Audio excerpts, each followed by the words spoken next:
એટલે બાપુ માઈ માં હોય, ગામડું ગામ હોય, અને ઈ માની હાડીમાં હાથ હાથ થીગડા હતા બાપુ. અને બાપુ દીકરો હોય ઈ માને જીદ કરે કે માં મને મેળામાં લઈ જા ને. અને માં એમ કહેતી હોય કે બેટા મેળામાં નથી જાવ. કે નહીં માં મને તું મેળામાં લઈ જા. આ હવલોક મેળામાં જઈને તું મને કેમ મેળામાં ન લઈ જાય? અને સાહેબ માના હાડલાની માલિપા હાથ હાથ થીગડા અને માં દીકરાને મેળામાં લઈ નીકળે.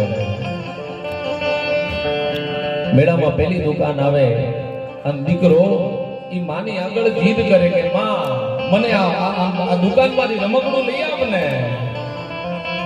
એટલે માં એમ કે બેટા આગળથી લઈ આપો.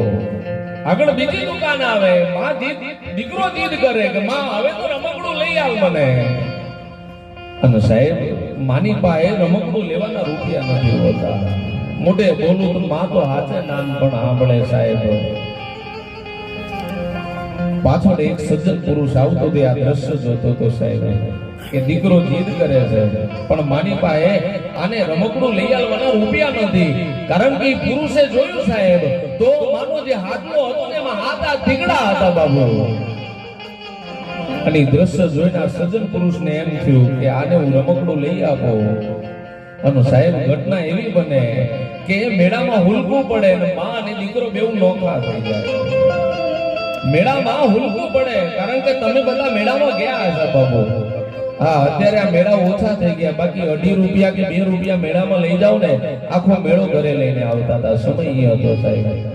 હા અત્યારે તો કદાચ 5-10 રૂપિયા વાપરો તો એ દેખાય નહીં દિનેશ કાકા. હા 10,000 રૂપિયા તમે વાપરી નાખો ને તો એ દેખાય નહીં સાહેબ.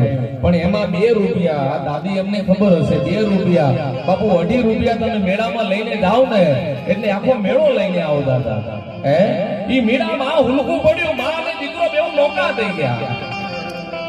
અને જે દીકરો હતો એ સજ્જન પુરુષની બાજુમાં આવીને ઊભો રહ્યો ને ઈ રમકડાની દુકાન. અને દુકાનમાં દીકરો ઊભો હતો.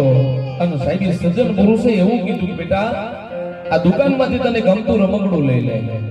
હે બેટા આ દુકાનમાંથી તને ગમતું રમકડું લઈ લે.